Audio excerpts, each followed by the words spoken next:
নমস্কার বন্ধুরা, আমরা দুই সই মনামি ও গায়ত্রী আবার আপনাদের স্বাগত জানাই আমাদের এই সইয়ের মঞ্চে। সইয়ের আজকের নিবেদন ভালোবাসি তোমায় গল্পের ৫৪তম পর্ব। আমাদের সই চ্যানেলটিকে সাবস্ক্রাইব করতে ভুলবেন না যেন। তবে শুনতে থাকুন ধারাবাহিক প্রেমের গল্প ভালোবাসি তোমায়। আমরা আমাদের পূর্ববর্তী পর্ব থেকে জানতে পারলাম যে বিদিশার প্রতি সোহমের ব্যবহারটি দেখে রুদ্র স্যার ভীষণভাবে ক্ষেপে যায়। সেটির জন্য রুদ্র স্যার সোহমকে কিছু কড়া কথাও শোনায়। সোহম তার পরিবর্তে তার এবং বিদিশার সম্পর্ক কি সেটি সে ভালো করে জানিয়ে দেয় এবং এটিও সতর্কবাণী হিসাবে জানিয়ে দেয় যেন তাদের সম্পর্কের মাঝে রুদ্র স্যার না আসে। এর পরবর্তীতে কি হলো সেটি জানতে হলে আমাদের সঙ্গে থাকুন। একটা হৈ হৈ রব উঠল। চিফ গেস্ট এসে পড়েছে। খবর কানে আসতেই সোহম দ্রুত পায়ে বেরিয়ে গেল তাকে অভ্যর্থনা করে আনার জন্য। ফুলের স্তবক খাদা সহযোগে তাকে সম্মানিত করা হলো। দু চার কথা চিফ গেস্টের, রুদ্র স্যারের ভাষণ, সোহমের ইনস্টিটিউট নিয়ে কথায় বেশ সময়টা কেটে গেল। ডকুমেন্টারি ফিল্ম আর অ্যানিমেশন ফিল্ম দেখাতেই হাততালিতে ফেটে পড়ল ব্যাংকুয়েট হল। পরের পর্বে হাত ধরে সংক্ষেপে দেখানো হলো কি করে একটা অ্যানিমেশন তৈরি হয়। সোহমের সারাদিন নতুন মুখদের সাথেই কেটে গেল। বিদিশা, প্রবাল, সৌম্য যার যার কাজে ব্যস্ত হয়ে রইল। বিকেলবেলায় যখন প্রথম পর্বের অনুষ্ঠান শেষ হলো সবাই বিধ্বস্ত। সবাই যার যার রুমে গা এলিয়ে দিয়েছে। সোহম থামেনি, সব যেন গুছিয়ে রাখার তাড়া। যা কিছু ওর দায়িত্বে আছে সব সুন্দর করে হিসেব করে রাখছে। যে কোনো সময় কেউ হিসাব চাইলে সঙ্গে সঙ্গে যেন সে দিতে পারে। সন্ধেবেলা বিদিশাদের রুমে বসল টি পার্টি। শুধু চা নয়, কফি, বিয়ার, যার যেটা ইচ্ছে। সাথে বসল দীর্ঘ আলোচনা আগামীকালের প্রোগ্রাম নিয়ে। সোহম এসেও যোগ দিল। খাওয়া দাওয়ার সাথে চলল দীর্ঘ আলোচনা। আলোচনা শেষ হতে হতে সেটি পরিণত হলো হাসি ঠাট্টায়। এরই মাঝে সোহম কোন ফাঁকে সবার চোখ ফাঁকি দিয়ে বিদিশাকে নিয়ে বাইরে চলে এসেছে। দুজনে একান্তে নিরিবিলিতে সময় কাটাবে বলে। হোটেল থেকে বাইরে বেরিয়ে এসে ঠান্ডা বাতাস বিদিশাকে যেন ছুঁয়ে গেল। বিদিশা বেরোনোর সময় একটু দোনোমনো করছিল। কি জানি, ওরা জানলে মন খারাপ করবে। ওদের নিয়ে আসলেই হয়তো হতো, সবাই মিলে মজা করা যেত। সোহম বিদিশার হাতটা চেপে ধরে বলে, এত তাড়াতাড়ি বোর হয়ে যাচ্ছ নাকি? ওদের বললে সব কটা আসতো।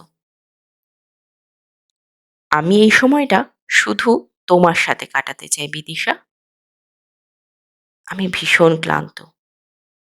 একটু নিরিবিলি, একা, শুধু তুমি আর আমি। বিদিশা সোহমের হাতটা ভালো করে ধরে বলল, হুম, বুঝলাম মশাই, বুঝলাম। এবার চলো কোথাও গিয়ে বসি। দুজনে মিলে চৌরাস্তা মলের ওখানে বেঞ্চে গিয়ে বসল। হাতে হাত রেখে সোহমের কাঁধে মাথা দিয়ে বসল বিদিশা। অনেকটা সময় এইভাবেই অতিবাহিত হলো। এত সুন্দর লাগছে চারপাশ, এত মনোরম। নীরবে বসে উপভোগ করতে লাগলো চারিদিকের গতি প্রকৃতি। তাকিয়ে রইল দুজনে নিঃশব্দে। নীরবে। কারো মুখে কোনো কথা নেই, হয়তো কথা বলার প্রয়োজনও নেই। মনের সাথে মনের যে কত কথার আদান প্রদান হচ্ছে, মুখের ভাষা সেখানে অপ্রয়োজন। কতক্ষণ দুজনে চুপ করেছিল তা দুজনেরই অজানা। বিদিশা বলে উঠল, খিদে পেয়েছে, চলো না খাবো কিছু। সোহম বিদিশার কথা শুনে উঠতে উঠতে বলল, চলো তাহলে, ওঠা যাক। ওদিকে মোমো আছে, খেয়ে চলো, হোটেলে ফিরি।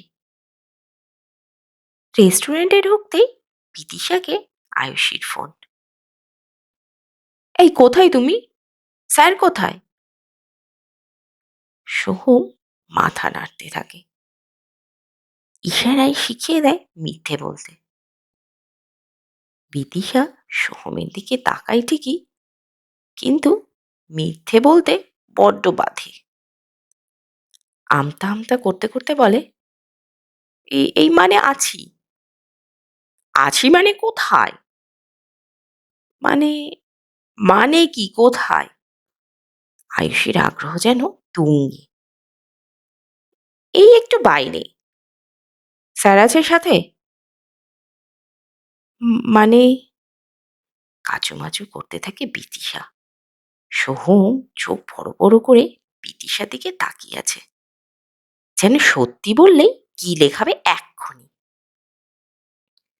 মানে হ্যাঁ। বিদিশার দিকে বড় বড় চোখ করে তাকিয়ে থাকা সোহম কেমন যেন রাগে ফুঁসতে থাকে। সোহমকে দেখে বিদিশার কেমন যেন গুলিয়ে যায়। কাকে হ্যাঁ বলছে আর কাকে না বলছে ভাবতে ভাবতেই আয়ুষী বলে, লোকেশন পাঠাও।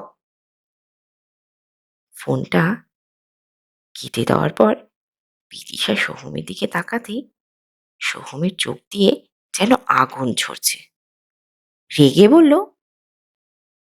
বলে দিলে আমরা সাথে বাইরে বেরিয়েছি, অপেক্ষা করো, দেখো কি হয়। একটুও চিন্তা করলো না আমার কথা।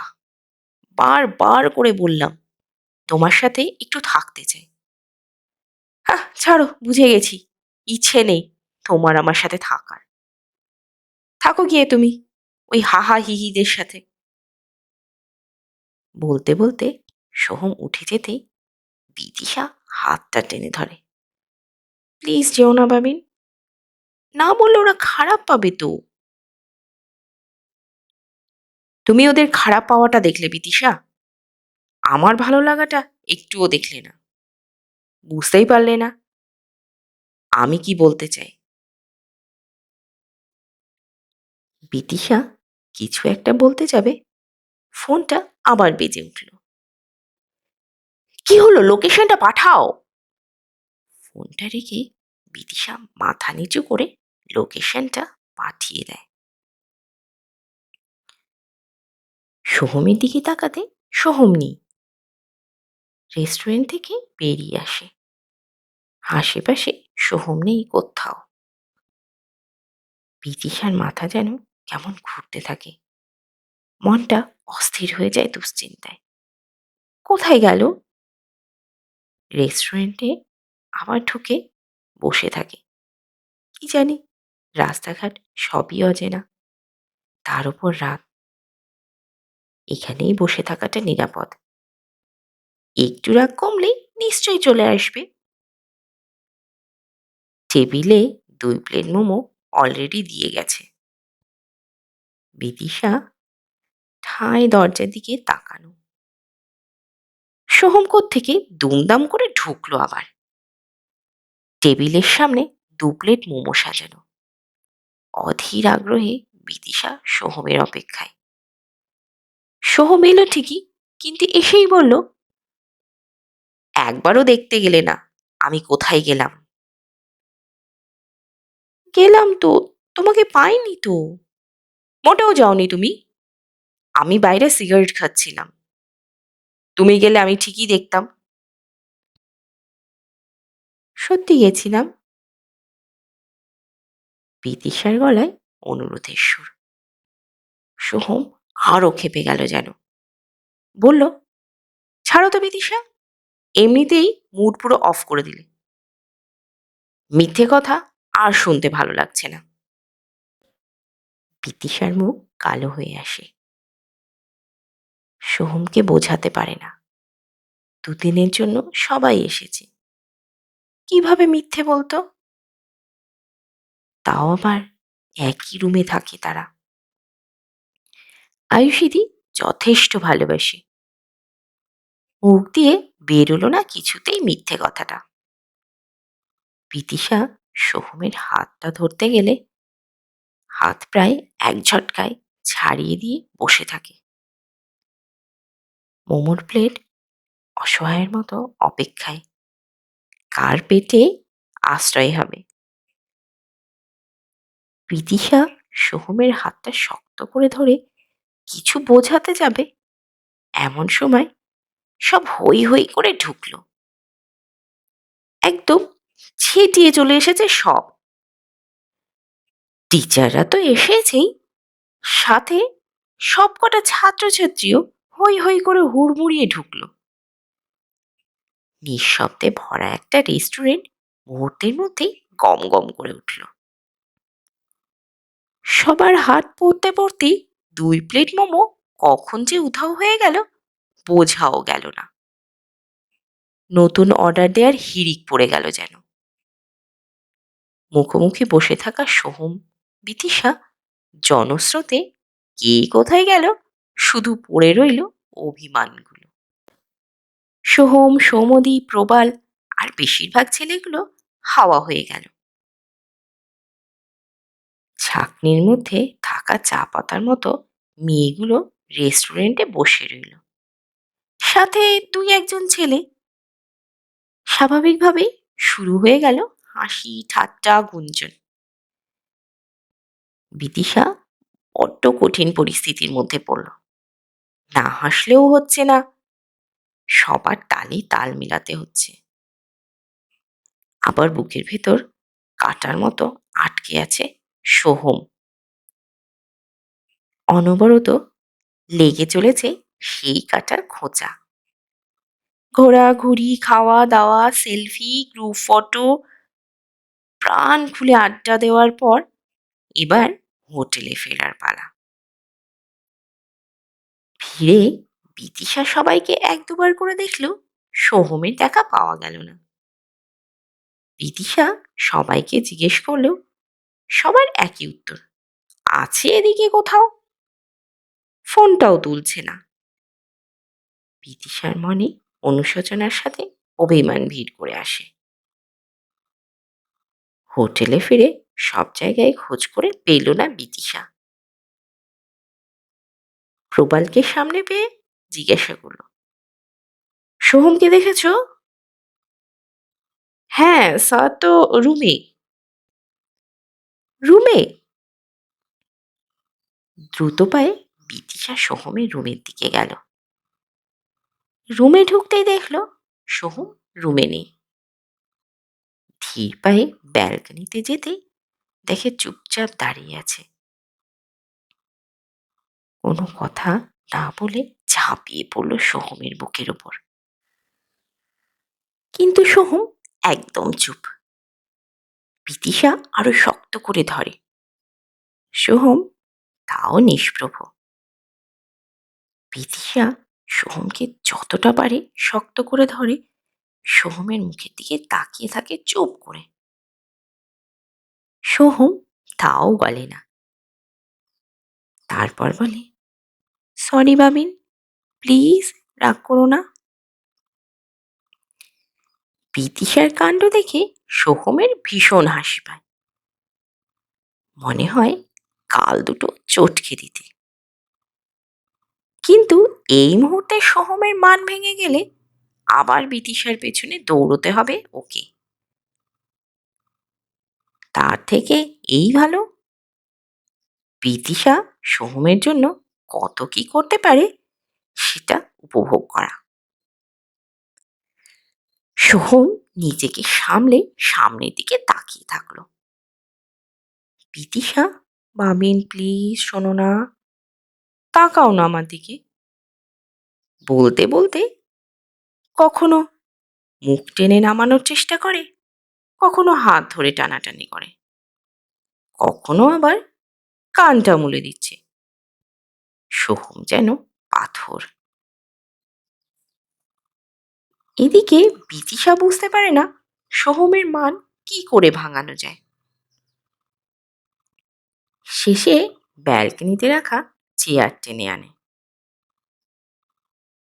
সোহম প্রমাদ গণে, বিদিশা তো মুশকিল করে দিচ্ছে। বিদিশা চেয়ার টেনে তার ওপর দাঁড়িয়ে সোহমের মুখটা ধরে কাছে টেনে নিয়ে এনে বলে, তাকাও আমার দিকে। সোহম হার পারছে না নিজেকে কন্ট্রোল করতে।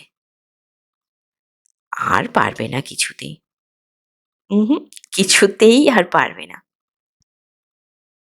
বিদিশা একদৃষ্টে তাকিয়ে আছে সোহমের দিকে। স্যার, স্যার, কোথায়? ধ্যান ভাঙল সোহম আর বিদিশার। বিরক্তি নিয়ে চেয়ার থেকে নেমে বিদিশার রুমে ঢুকে দেখল রকি সাথে আরো 2-3 জন ছেলে এসেছে। বিদিশাকে দেখে রকি জিভ কেটে বলে, গুরুমা, আমি কি ভুল সময়ে এসে পড়লাম? বিদিশা আজ রকিকে দেখে যেন জ্বলে গেল। কোনো কথা না বাড়িয়ে দ্রুত পায়ে রুম থেকে বেরিয়ে গেল। বিদিশা চলে যেতেই সোহম ঘরে ঢুকল জ্যাকেট খুলতে খুলতে। বলে, বল কি বলবি? জ্যাকেট খুলছেন কেন? গরম লেগে গেল তাই। পাশে থাকা 2টো ছেলে ফিক করে হেসে ফেলল। সোহম বলল,